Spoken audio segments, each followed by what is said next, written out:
Thank you, Matt, for the tour here. It was so nice to meet you last week at the Chamber of Commerce meeting, and I appreciate your willingness to meet with me today. Like I mentioned, I work for Wellness Inc. I'm an employment specialist there. I help connect people to employment opportunities who have been out of work for a variety of reasons. And part of what I do is come out and meet with employers and find out a little bit about your business, who you like to hire, who makes a good fit here, and that kind of thing. So I don't want to take up too much of your time, but I do have a few questions. Okay. Can you let me know what specifically you're interested in learning about Stoneybrook Inn? Absolutely. I know that Stoneybrook Inn is not a large establishment, but what types of positions do you have here? So it's somewhat seasonal in nature, but typically we have 10 staff at any given time.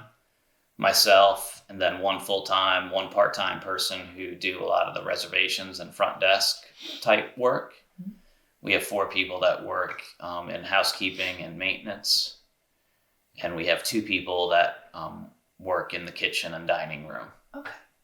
So that seems pretty straightforward. Of those positions, are there any that are harder to keep filled than others? The 2 kitchen dining room positions tend to have the most turnover of the jobs here. Okay. So maybe could you tell me a little bit about what the duties are for those positions? The 2 kitchen positions? Yes. Sure. It's some very light prep work in the kitchen. There's not a lot of cooking involved, but setting up a hot and cold breakfast bar, replenishing that buffet for the couple of hours that it's available to the guests, and then breaking down and cleaning. So some cleaning and dishwashing at the end of the shift. Okay. And is the reason that has higher turnover maybe because it's the morning hours? Is that what seems to be the case? I think, yeah, people have tended to have a difficult time getting here at 5 a.m., which both of those positions are required to be here at 5 a.m. And I think that's been the biggest challenge. Okay, I can understand that.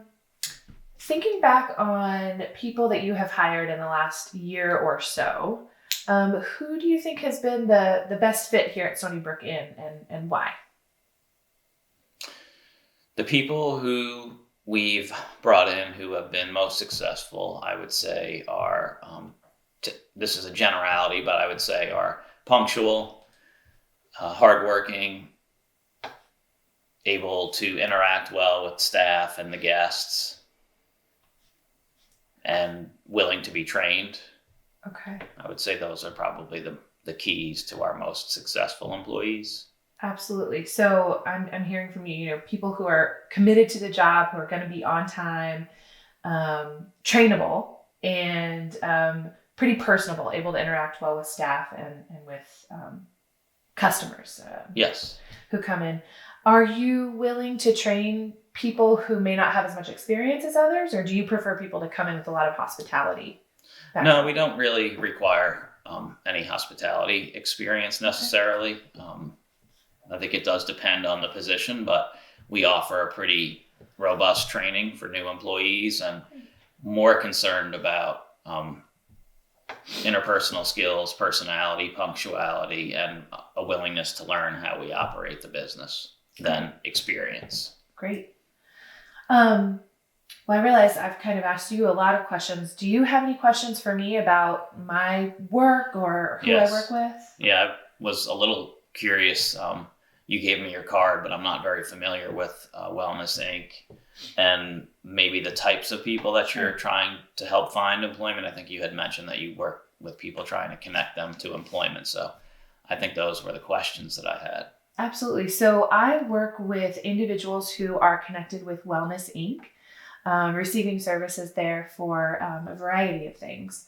And I really work with people who run the gamut. I have some individuals on my caseload who haven't quite finished high school, and some people with master's degrees.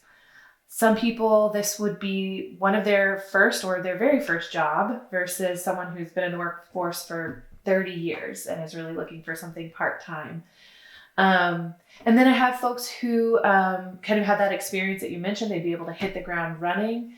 and other people who might need a little bit more help, a little bit extra training to make things work. So I think in the past, my only experience with an agency that I think is similar to yours, the person actually came to the job with the person. Is that what you would be doing? That's a great question. It definitely depends on the individual, but by and large, the folks that I work with don't necessarily need that type of support. It would be few and far between where that would be the case.